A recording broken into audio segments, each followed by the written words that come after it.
You've been told to fight your limiting beliefs, to overcome your resistance, to push through the blocks. And you've done it. You've done the affirmations, the visualizations, the journaling. You've tried to believe harder, think more positively, raise your vibration. And it's not working. Or it worked for a while, and then it stopped. Or you got results once, and you cannot replicate them. Your analytical mind sees through most of this. It recognizes the circular logic, the untestable claims, the convenient explanations when things don't work out. You didn't believe enough. Your vibration wasn't high enough. The universe has other plans. That skepticism is not your problem. It's the only thing that's kept you from wasting more time on methods that don't hold up to scrutiny. Here's what I found when I stopped looking at the promises and started looking at the patterns. The problem isn't that manifestation doesn't work. The problem is that the fighting itself, the war you're waging against your doubts, your circumstances, the people who don't believe in you, that's exactly what's keeping you stuck. This is Axiom 3, one of 46 I have mapped from philosophy, neuroscience, and years of study and experience. And it explains why we built elaborate wars against targets that didn't need to exist. Most people don't destroy their lives through failure. They destroy them by looking for enemies instead of solutions. In beef, a single parking lot incident becomes the lens for this mechanic. Two people exchanged a honk and a middle finger, and it started a 10-episode war that burned down everything they had built.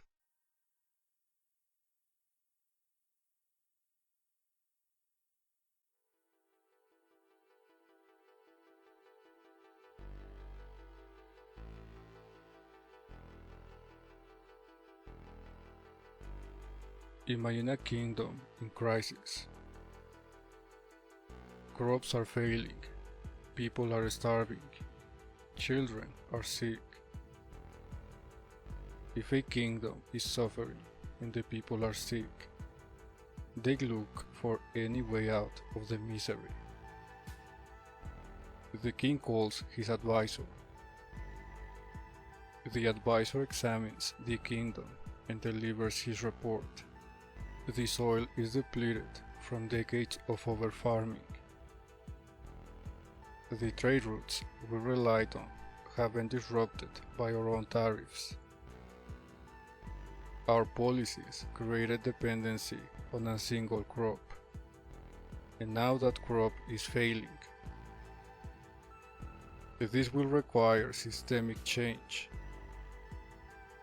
It will take years. And it starts with examining the decisions that got us here.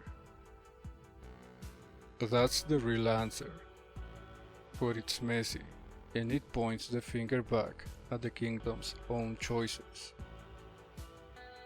People in pain don't want messy answers, they want something to fight. Then a wandering prophet arrives at the castle gates. He has a different message. There's a dragon in the mountains. It's been cursing your land. Kill the dragon, and all will be well. Which message do you think the people choose? It's not even a contest. The dragon wins. Not because the people are stupid. Not because they don't understand the advisor's report. But because the dragon is simple, it's external, and it doesn't require them to examine their own role in the suffering. The dragon gives them something to do. March on the mountain, slay the beast, problem solved. The dragon is more compelling than the diagnosis. That's the mechanic. And the mind will create a target, whether it exists or not. Think about the last 30 days. When something didn't go the way you wanted, a setback, a frustration, something that felt like failure, how many times did you explain it by pointing to something outside of yourself? A person, a circumstance, a condition, something external. Just count it. Don't analyze it. Don't judge it. Just notice if there is a number. We'll come back to what that means. Throughout the story of Danny and Amy, the off-ramps are everywhere, yet they ignore them all. Notice what they choose instead, and ask yourself, what was so unbearable about the alternative that they preferred destruction?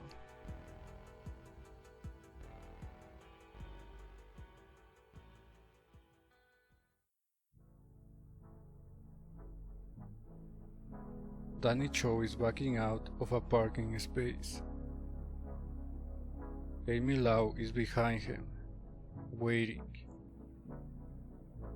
She honks. That's it, the entire foundation of a war that will destroy both of their lives. Danny is in a specific state of mind when this happens. Earlier, he tried to kill himself. That's the state Danny is in when Amy honks at him. He's not having a bad day, he's having the worst day of his life. He's broke. His business is failing. His brother depends on him and he's letting him down. He just tried to end it and couldn't even do that right.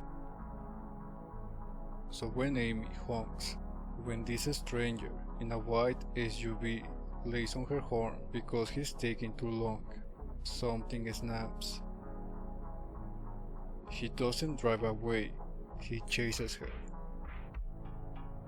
through residential streets, running stop signs, both of them accelerating. Amy flips him off. Danny follows her all the way to her house. Later, talking to his brother Paul, Danny explains it. That's what's wrong with the world today, man. They want you to feel like you have no control, you know? You gotta eat shit with a smile on your face or some shit. Like, fuck that, dude. That's the diagnosis he can't face. His life is falling apart because of his own choices and his constant failures. But admitting that is too difficult. It points the finger back at him. But Amy is simple and external. She honked at him and made him feel small. If the problem is Amy, Danny doesn't have to examine Danny. And this is how they start creating enemies to focus on. Now here's what's happening to Amy's side because this isn't a story about a villain and a victim. They are both doing the same thing. Amy has her own situation. Her mother-in-law Fumi is passive-aggressive and impossible to please. She's under pressure because she wants to sell her business to Jordan Forster. She performs constantly, perfect wife, perfect mother, perfect entrepreneur. And she cannot express any of the rage that's building underneath. She can't flip off Fumi. She can't tell Jordan to go to hell. She can't scream at George for not seeing how exhausted she is. But this guy in the truck, this nobody who's taking too long in a parking lot, him she can attack. So when Danny hesitates, Amy doesn't just honk.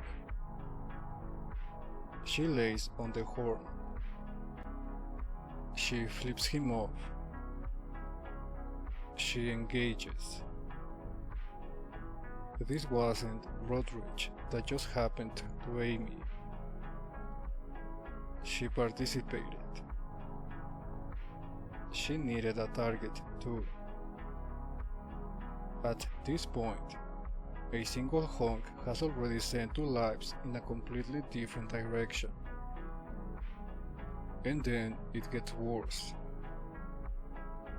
The incident is recorded. The video ends up in social media. And now Amy isn't just dealing with a stranger who followed her home, she's dealing with evidence. The perfect Amy she performed for everyone. That Amy was caught on camera, being out of control. Danny isn't just a threat to her safety anymore. He's a threat to her image, to the mask she's been maintaining for years. So when Danny shows up at her house, pretending to be a contractor, asking questions about her husband, her car, her life, she lets him in.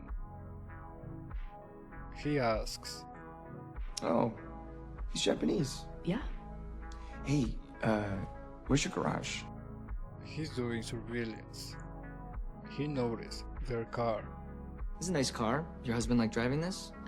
He actually drives the minivan for the kid, and I drive the luxury car for work. Nice. They are at war now. And neither of them knows yet that this stranger is about to become the center of their lives.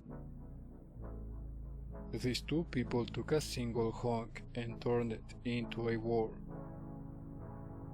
Danny needed a target because he couldn't face his failures, the bankruptcy, the suicide attempt, the life that wasn't working. Amy needed a target because she couldn't face her suffocation, the performance, the rage, the trapped feeling underneath her perfect life. They found each other, not by accident. Two people who needed dragons collide in a parking lot, and they recognized, unconsciously, that they could be each other's war. Someone criticizes something you've been working on. Someone expresses doubt about the direction you've chosen. Circumstances push back against a goal you've been holding. And instead of staying with what you were building, instead of examining whether the criticism has merit, or whether the doubt reveals something, you shift. You stop creating and start defending.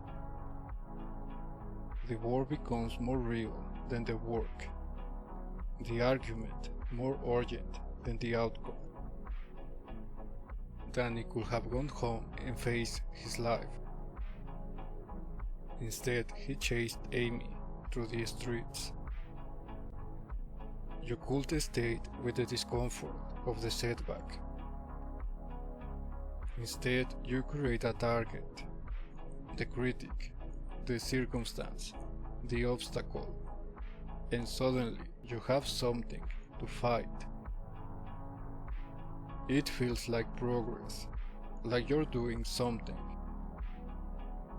But you're just chasing someone through residential streets because a honk made you feel powerless.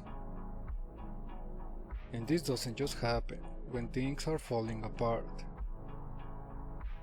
It keeps happening even when the people finally get what they want.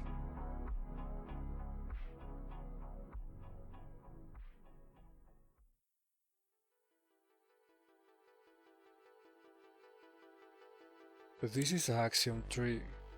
A target is always more compelling than a truth. What Danny did when he chased Amy through the streets. What Amy did when she engaged instead of driving away. That's the axiom in action. You've been told to fight your limiting beliefs, to overcome your resistance, to push through the blocks. The language is always combat, always war, always you against something. But here's what that actually creates: more dragons. Now your doubts are an enemy. Your resistance is an enemy. Your past and your circumstances are enemies. You've turned your entire inner life into a battlefield. The problem isn't that you haven't fought hard enough. The problem is that you're fighting at all. The target doesn't need defeating, it needs to be seen for what it is. A dragon you created to avoid a diagnosis. The war isn't with your doubts or your limiting beliefs. The war is with the impulse to create targets in the first place. Here's how this shows up in your actual life. You set an intention. You commit to something. You start building toward a vision. And then reality pushes back. Circumstances don't cooperate. People express doubt. Results don't come as fast as you expected. And in that moment, the moment of friction, your mind offers you a target.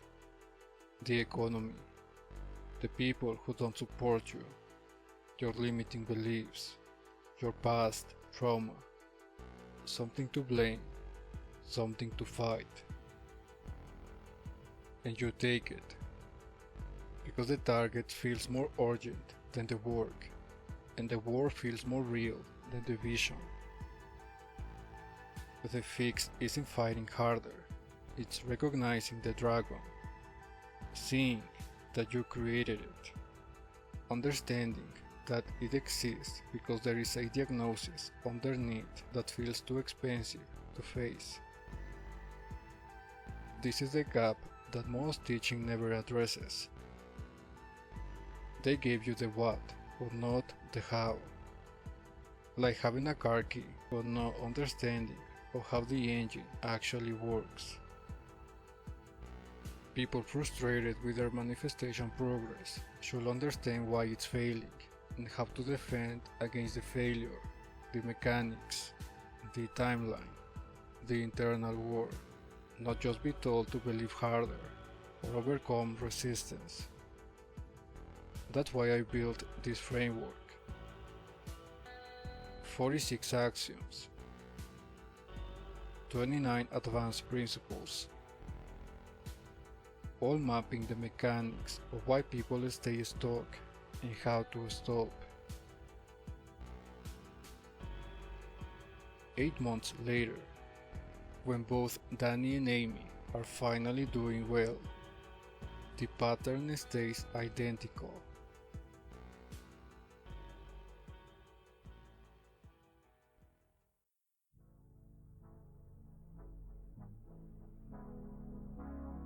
The road rage incident was episode 1. Both of them were at low points. Danny had just tried to kill himself. Amy was suffocating under pressure. You could say they weren't thinking clearly. So let me show you what happens when they are doing well. 8 months pass. Danny has built a house for his parents. He's got a position at a church. His life is stable. Amy sold her business to Jordan. Her family is intact.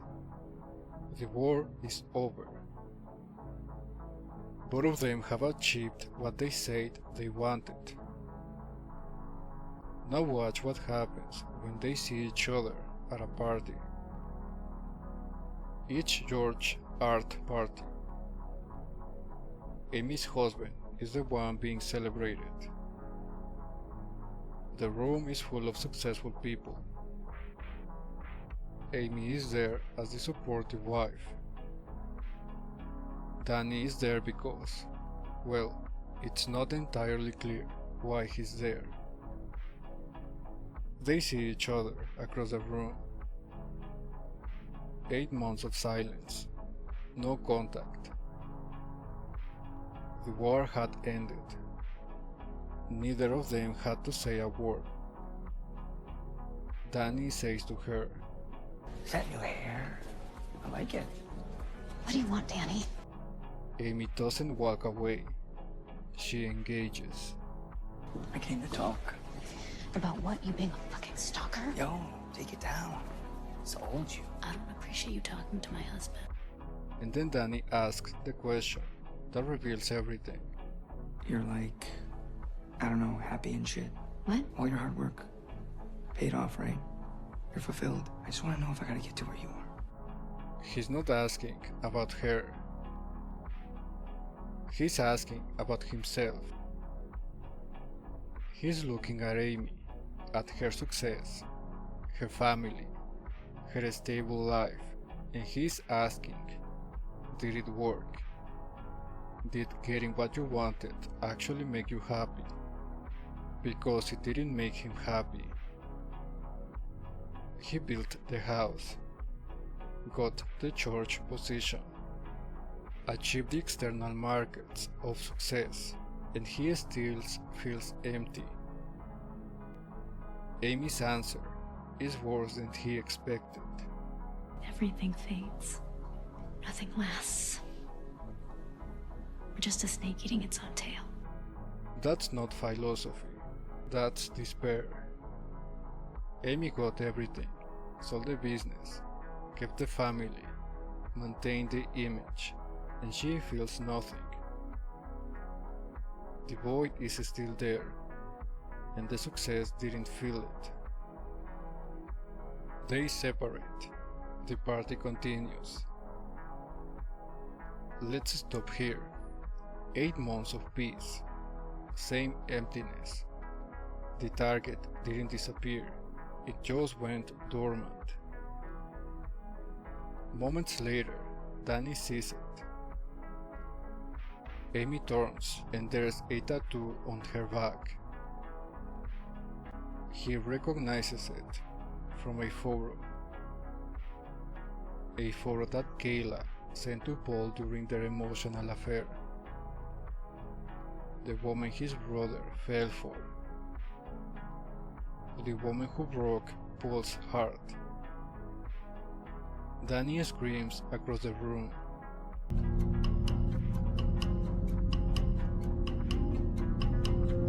Kayla. Now Danny knows. Amy was Kayla.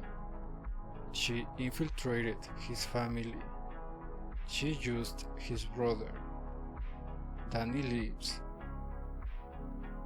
Gets in his truck. And Amy, instead of letting him go, instead of taking the off-ramp, chases him outside. What the fuck was that in there, huh? I thought I saw Paul's ex. Yeah, I knew you weren't here just to talk. What is this, huh? Some kind of warning shot? You trying to blackmail me? She mentions the anonymous tip that sent Danny's cousin, Isaac, to jail. She knows things too. I don't want anything from you, okay? I don't want anything to do with you. You are sick. I could end you, Daniel. Stay the fuck away from my family. And honestly, you should stay away from yours too. Within minutes, the 8 months of peace are gone. They are back at war, threats exchanged, battle lines redrawn. They could have left it at the snake eating his own tail. Danny could have driven away after the Kayla revelation. Amy didn't have to chase him into the parking lot. They had every off-ramp available, and they took none of them. In the parking lot, they created dragons from nothing. They were in crisis, and the target gave them something to fight. 8 months later, they had everything: success, stability, and peace.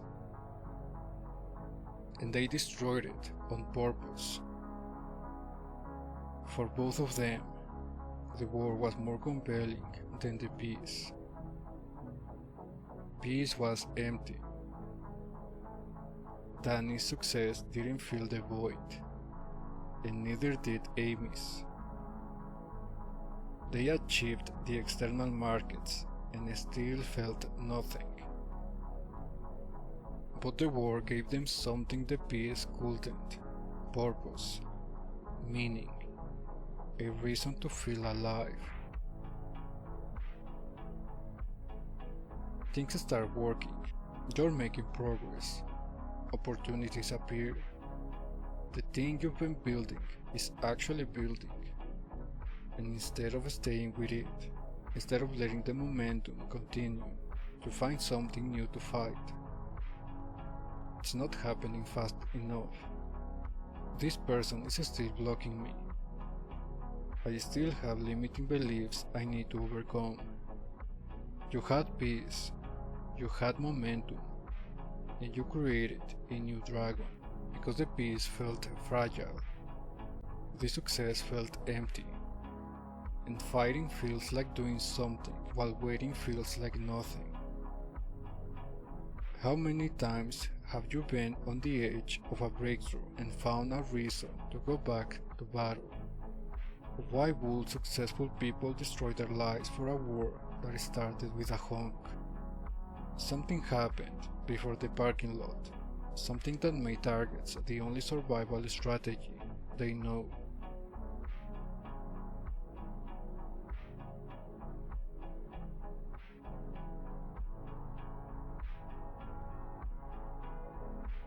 Danny and Amy don't create dragons because they are bad at life, or because they are weak or stupid or broken. They create dragons because dragons are all that ever made them feel safe. Both of them learn early that truth is dangerous, the nuance is painful, that survival means having something external to fight. Let me show you where that started. Young Amy sits in a hallway. Her parents are fighting in the kitchen. They're for me making money. Money for Amy! And his effort is... Neither than I. And what does she hear? Not our finances are strained. Not we are stressed. She hears, I am the cause. I am expensive. I am the thing they didn't ask for. I am unwanted. Then the witch appears. This is Amy's internal voice, the one that's been with her since childhood. And the witch speaks. Did you see that? Amy, I'm always watching. I can't tell anyone your secrets because no one would love you. That's the installation. That's the core wound being set. No one will love you. You, fundamentally, essentially, are unlovable. Now, Amy didn't create that wound. She didn't manifest her parents' financial stress or their resentment. She was a child, and that happened to her.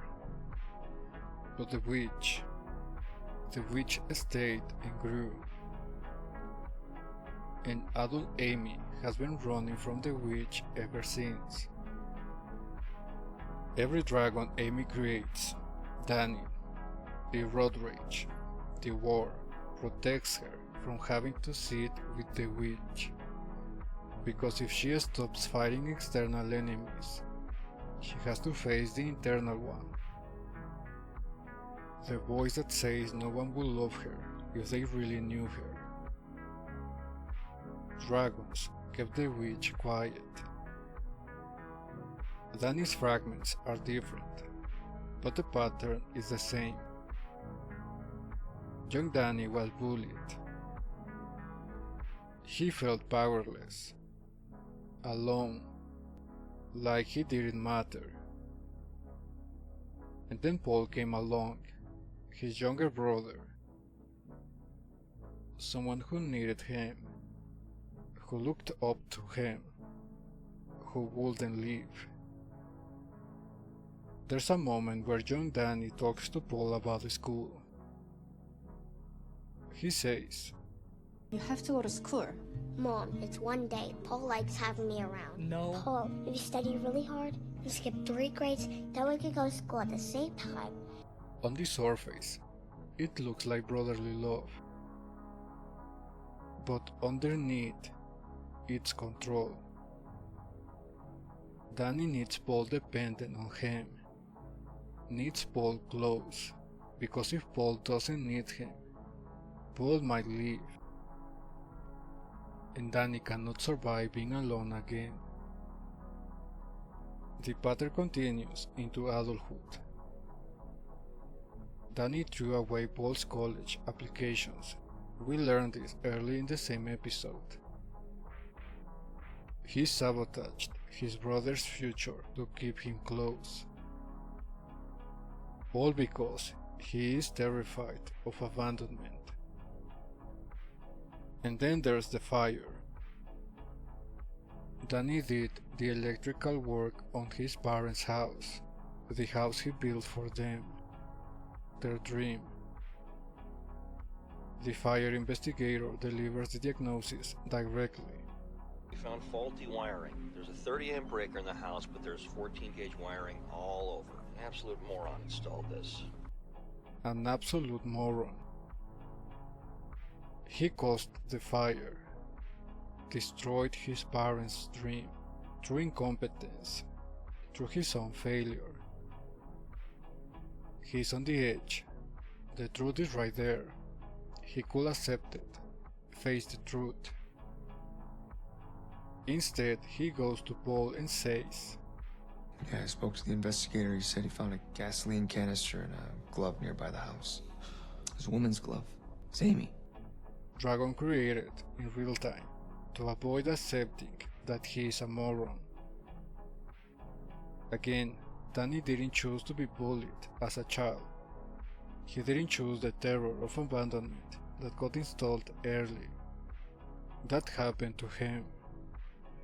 But the choice to frame Amy, the choice to manufacture a target rather than face his failure, that's the adult pattern. That's the misaligned state creating its reality. Amy can't face the witch, so she fights external enemies. Danny can't face his failures, so he manufactures external enemies. The dragons aren't random, they are protection. They exist because there is a diagnosis underneath that feels unsurvivable. You have your own version of this. Maybe not the witch, maybe not abandonment terror, but something. Some wound that got installed early. Some voice that says you're not enough, or you're too much, or you don't deserve what you want. And every target you create, every dragon you fight, is protecting you from that voice. The economy, the people who don't support you, your limiting beliefs, your past, all real, all valid, all potential dragons. The question isn't whether they are truth. The question is, what diagnoses are they protecting you from? What truth is so painful that you have built an army of dragons to avoid facing it? One thing Lee Sung-jin does brilliantly is that he shows us these wounds without framing Danny and Amy as victims of their own manifestation. They didn't attract their childhood pain, they were children, and things happened to them. But what they do as adults, the patterns they run, the dragons they create, the words they choose, that's the frequency they are broadcasting now. And that frequency is creating the destruction we watched for 10 episodes. The wound explains the pattern. It doesn't excuse it. Now let me show you what's operating underneath. The mechanism that makes this automatic, so invisible, so hard to stop.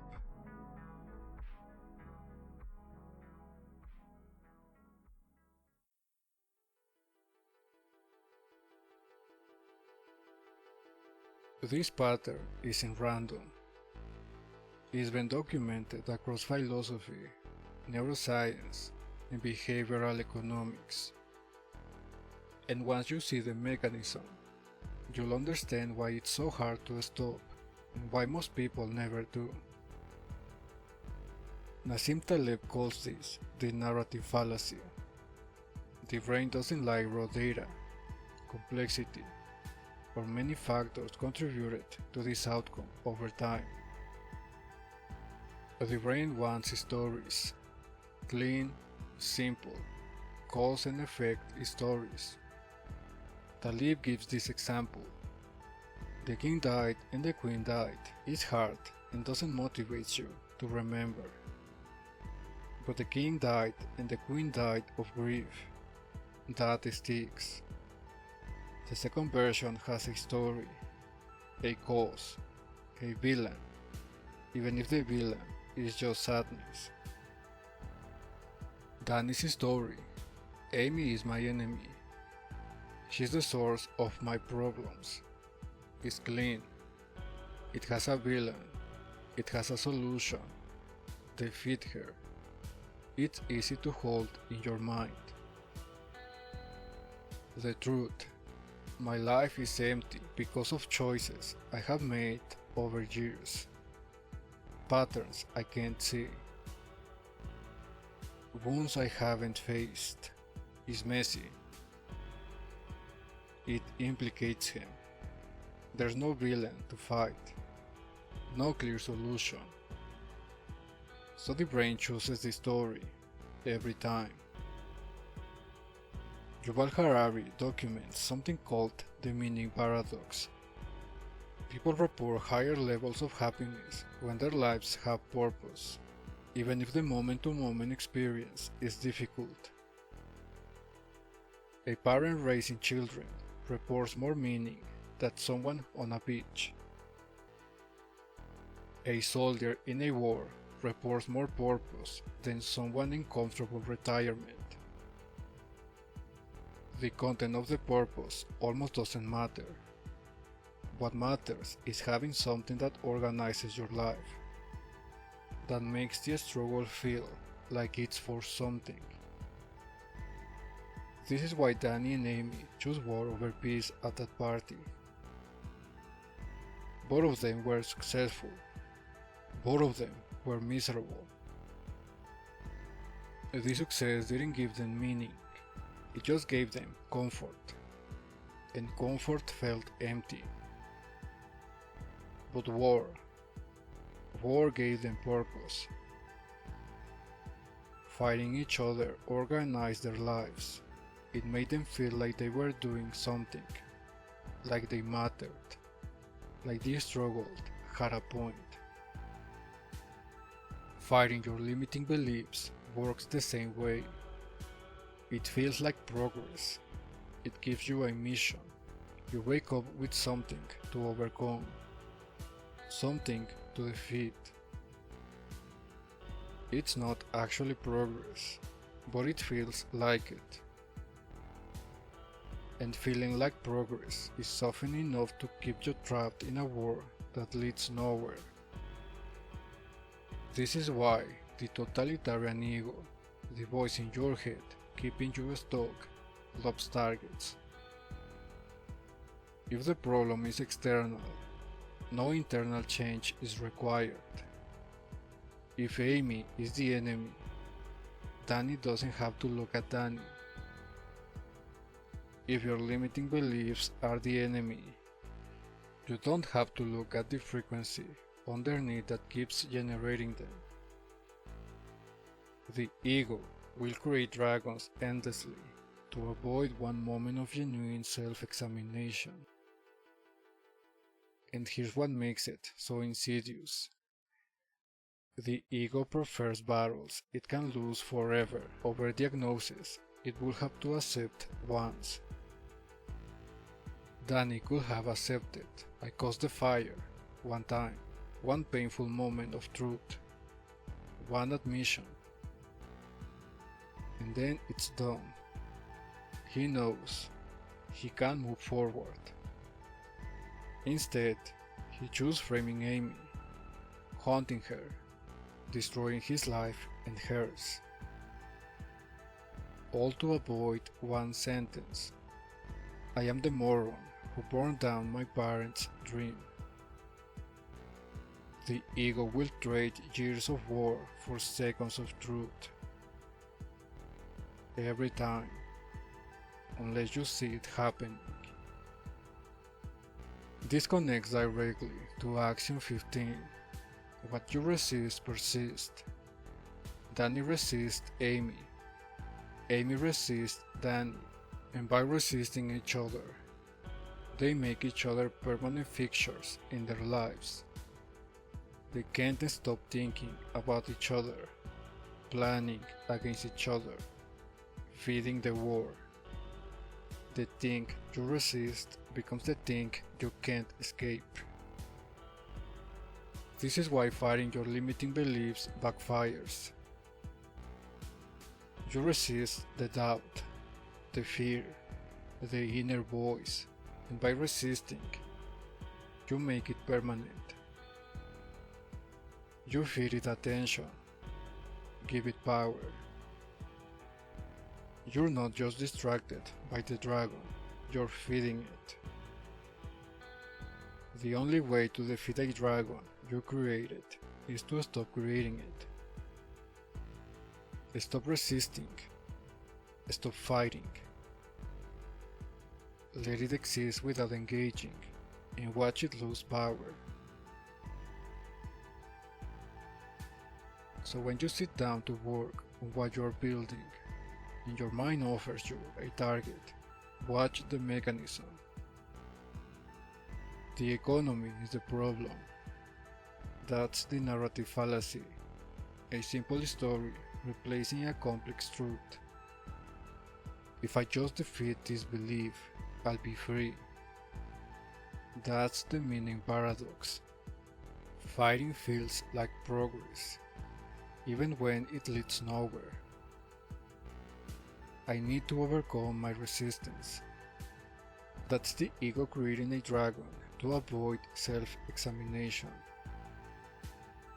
And every time you engage, every time you take the bait and start fighting, that's Axiom 15. You're making it permanent. You're feeding the thing you want to escape. Danny and Amy did this for 10 episodes. You have probably been doing it for years. Here's what happens when two people finally stop.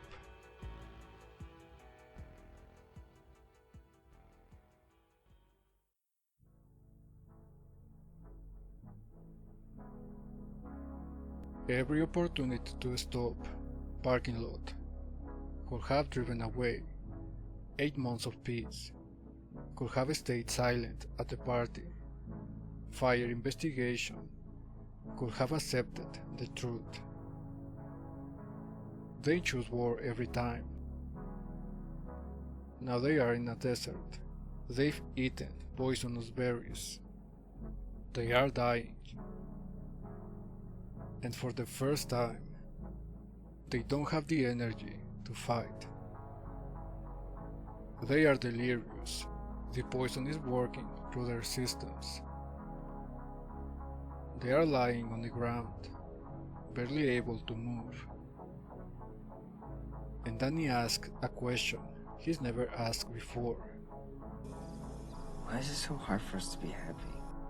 Even if it's still a victim frame, it helps them both to open up. So Amy responds, I feel like you're inside my head. Are you talking or me? the boundaries are dissolving. The enemy is becoming something else. They start talking, actually talking. You don't like George's faces? No, I hate them. I couldn't tell him, you know? I couldn't tell him a lot of things. Why not? Then she names it. I think when nowhere feels like home, you just retreat into yourself. George and June feel like home, right? I don't know. That's the diagnosis.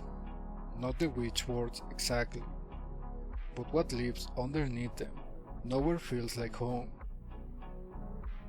She's been homeless inside her whole life. All the success, the performance, the perfect image, none of it made her feel like she belonged anywhere. Danny confesses too. I don't even know if Paul had a real girlfriend. Should have talked to him more. About some real shit. He would have liked that.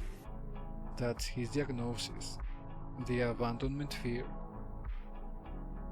He's been controlling, manipulating, keep people dependent, because if they don't need him, they will leave.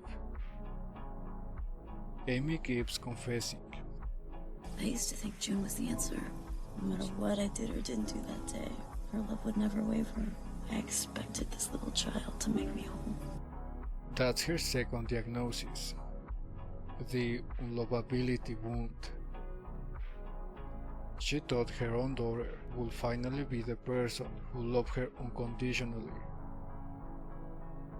But June is growing up, having her own opinions, and Amy is already feeling the love slip away because she can't believe anyone would love her if they really had a choice. They try to name what they have both been avoiding. I've never been able to describe this feeling inside of me, but It's like a void. not. It's like empty, but solid. The thing they have been running from their whole lives. The thing every dragon was built to avoid. Maybe we're not normal. Maybe we're too fucked up. You have never talked to anybody like this before. Me neither. Then Amy does something she's never done. Not with George. Not with anyone. She sees him. All you wanted was to not be alone. You don't have to be ashamed. It's okay. I see it all. 10 episodes of war. 2 lives destroyed. Families damaged. Careers ended. All of it burning. And it ends with seeing, not with victory. Not with one of them finally defeating the other. Danny wasn't Amy's enemy. He was her mirror. Someone running from the same void. Building the same dragons. Destroying himself the same way. And Amy wasn't Danny's enemy either. She was his mirror, someone who couldn't face the diagnosis, who needed something to fight so she didn't have to sit with the truth. the moment they saw each other clearly. The dragon had nothing left to fight. There was no enemy. There never was. Just two people who needed targets because the truth was too expensive. The war didn't end because one of them won. It ended because they stopped. Danny had the diagnosis spoken directly to him. He heard it, rejected it, and created the dragon instead. Amy had the diagnosis living inside her for decades. She buried it, built a perfect life on top of it, created dragons to keep it quiet. Both of them had every opportunity to stop, to face it, to see. They chose war for 10 episodes until they were dying in a desert with nothing left. You had that moment too. The diagnosis was right there. Someone said it, or you felt it, or you knew it in a way you couldn't ignore. And instead of sitting with it, you created another dragon, another target, another thing to fight, another reason is not about you. How many more episodes before you ask Danny's question? How long until you stop fighting and start seeing? The answer isn't fighting harder. It was never fighting harder. The answer is what Amy did in the desert. See it. Say it. Let the dragon dissolve.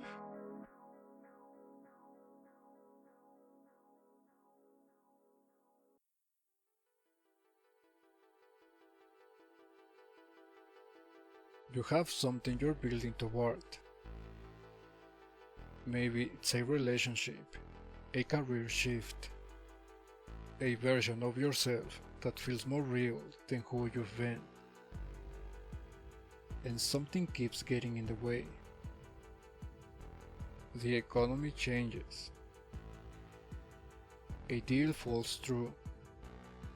Your mind offers a target immediately. The economy is the problem. All of it might be true, and all of it is a dragon. Because now you're not building, you're explaining. You're holding the estate. Things are shifting. And then your mind questions it. Mainstream advice says, fight the doubt, overcome it, push through. So now you're at war with your own psychology. A friend expresses doubt about what you're doing. And instead of letting it pass, you defend, argue, try to prove. Now your energy isn't going toward creation. It's going toward convincing someone who didn't ask to be convinced. You look at your life. You're not where you want to be. Your mind looks for an explanation. Your past, your trauma, your limiting beliefs, your circumstances. All of it valid.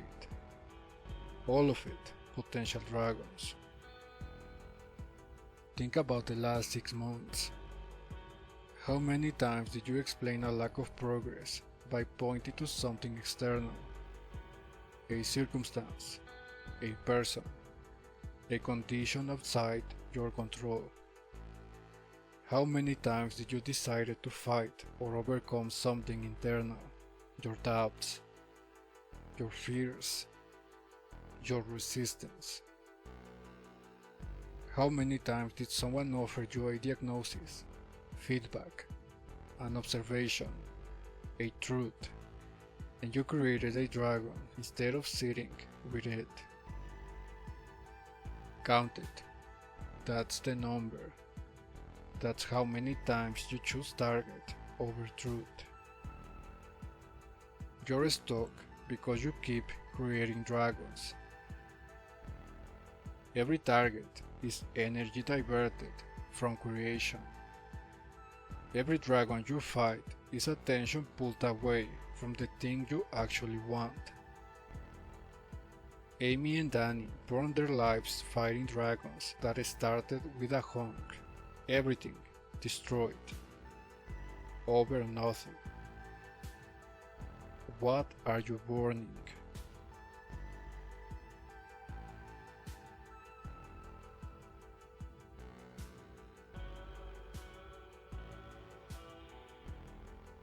You might be thinking, this is pattern matching, confirmation bias. You're seeing what you want to see in a TV show. You're right to think that. Most of what gets called manifestation teaching is confirmation bias, people finding evidence for what they already believe, ignoring everything that contradicts it. Here's why this is different. I'm not asking you to believe anything. I'm not asking you to accept that the universe provides or that your thoughts create reality through some mystical process. I'm asking you to observe. Danny creates a target to avoid a diagnosis. Amy does the same thing. They do it in crisis. They do it in success. They do it when everything is on fire and when everything is finally working. The pattern repeats across 10 episodes, in different contexts, with different stakes. That's not interpretation, that's data. The same behavioral pattern producing the same results across varied conditions. And here's the test. The pattern either applies to you or it doesn't. The philosophical question, does consciousness influence reality, is interesting. But it's not what I am asking you to accept. I'm asking you to notice whether you create targets to avoid diagnosis. That's observable. That's testable. And whether or not you believe in any broader framework, that pattern is either running your life or it isn't. So let's find out.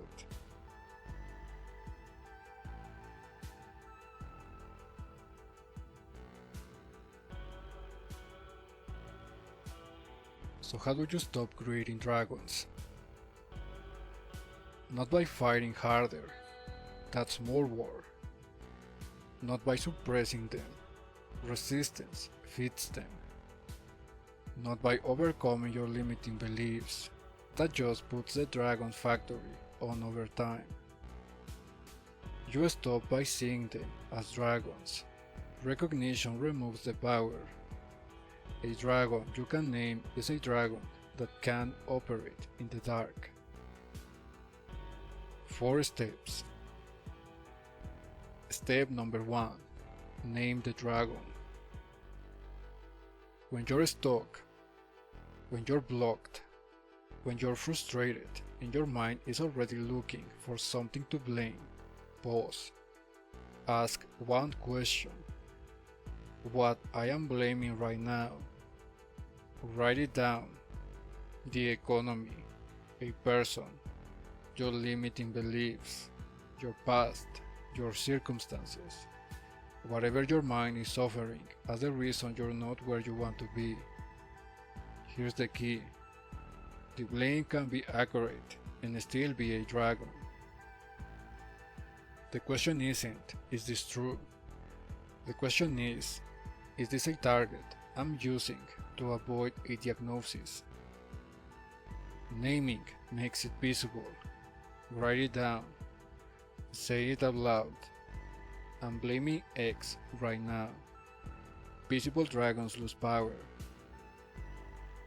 They operate best when you don't notice you're creating them. Step number 2. Find the diagnosis. Behind every dragon is a diagnosis you're avoiding.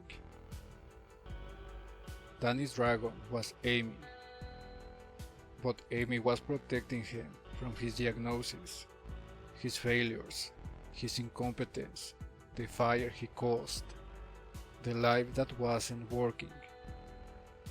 For Amy, the dragon was Danny, and Danny was protecting her from her diagnosis, the witch, the unlovability, the void she'd been running from since childhood. Once you've named the dragon, ask, what truth will I have to face if this target disappeared tomorrow? If the economy wasn't a problem, what would you have to look at? If that person wasn't in your way, what would you have to admit? If your limiting beliefs vanished overnight, what would still be true about your situation? That's the diagnosis. It probably implicates you. That's why the dragon exists. Step number 3. Face the diagnosis without fighting.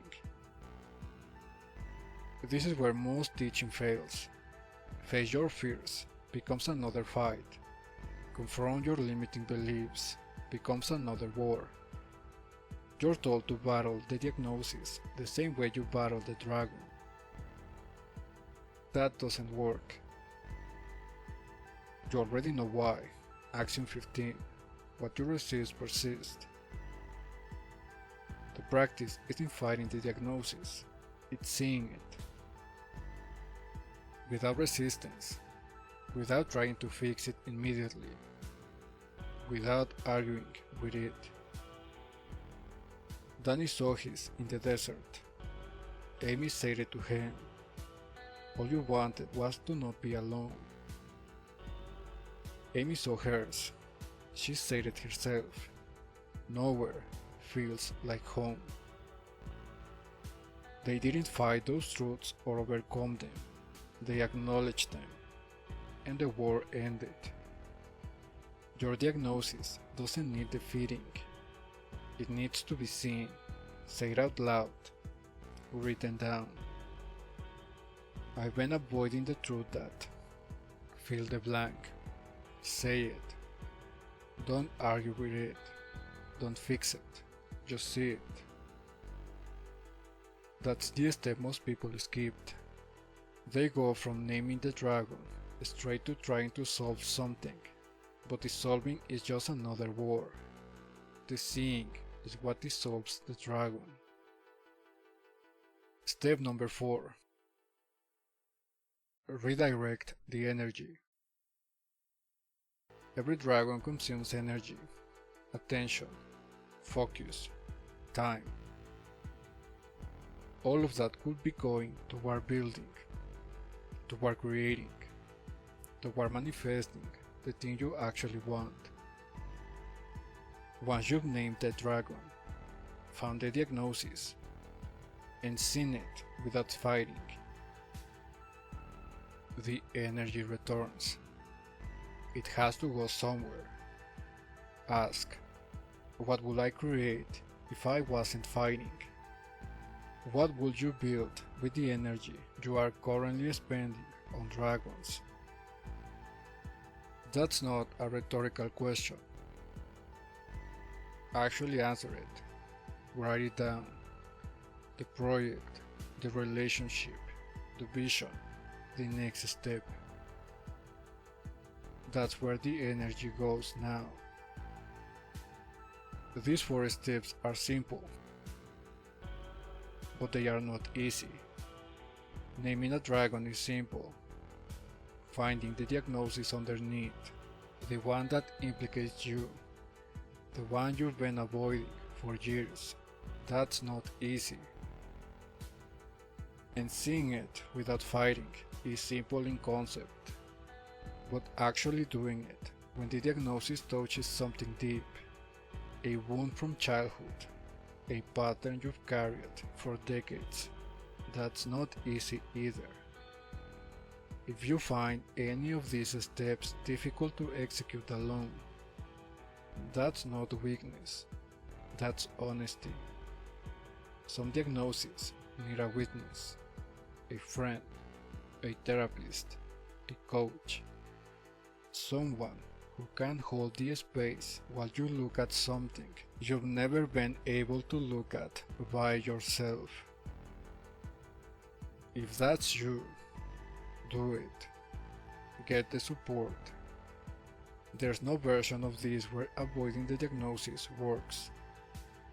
There's only the question of how much support you need to face it. But wherever you are, whether you're ready to do this alone or you need someone in your corner, here's where you start in the next 24 hours. Here's your experiment for the next 24 hours. Every time you feel frustrated, stuck, or blocked, write down what you're blaming. Don't filter it. Don't judge it. Don't try to be fair or balanced. Just write down whatever your mind is suffering as the target. The economy, a person, your limiting beliefs, yourself, whatever it is, at the end of the 24 hours. Look at your list. One question: if every single one of these targets disappeared tomorrow, will my internal state actually change? Or will I find new targets? Be honest. If the answer is I'd find new targets, then the real problem isn't the targets. It's the frequency that keeps creating them. The dragon factory is the issue, not the dragons. That's data, not fate, not philosophy. Evidence of where you're creating dragons and why. You don't need to believe in any of this for it to work. You don't need to accept the axioms, buy into manifestation philosophy, or agree with anything I have said. You just need to track your targets for 24 hours. That's observation, data collection, the first step to seeing a pattern you haven't seen before. Danny could have observed himself in that parking lot.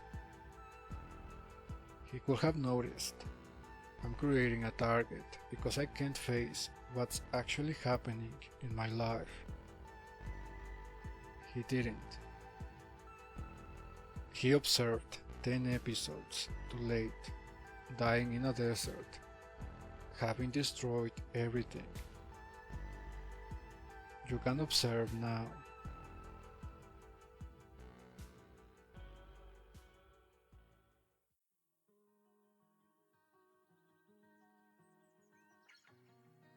Danny and Amy aren't likable characters. I'd even say they are very shitty persons. You watch them destroy everything, and part of you thinks, I'm not that extreme. I don't chase people through streets. I don't burn down lives over a parking lot incident. And that's true. You probably don't. But the mechanic is the same. Whether you're chasing someone through residential streets or arguing with your own thoughts at 3 AM, the pattern is identical. Target created, war chosen, energy diverted from building to fighting. They are not cautionary tales about road rage. They are mirrors.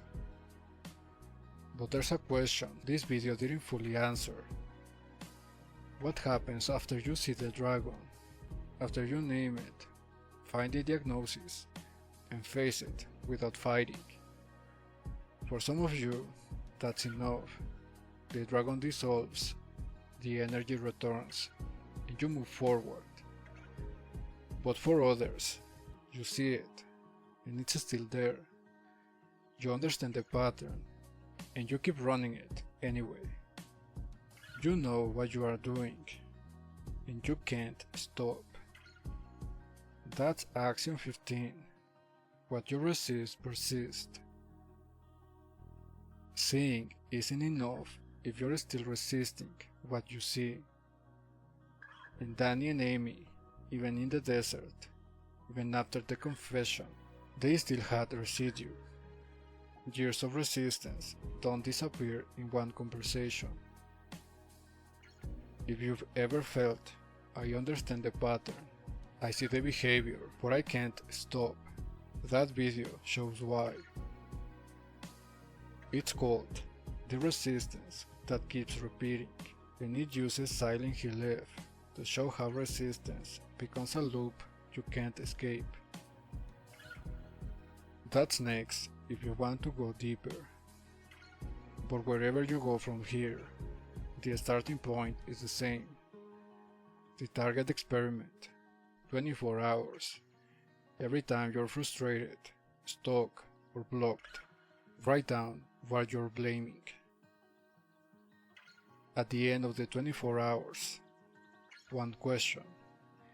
If all of these targets disappeared, will my state actually change? That's data. That's where you start.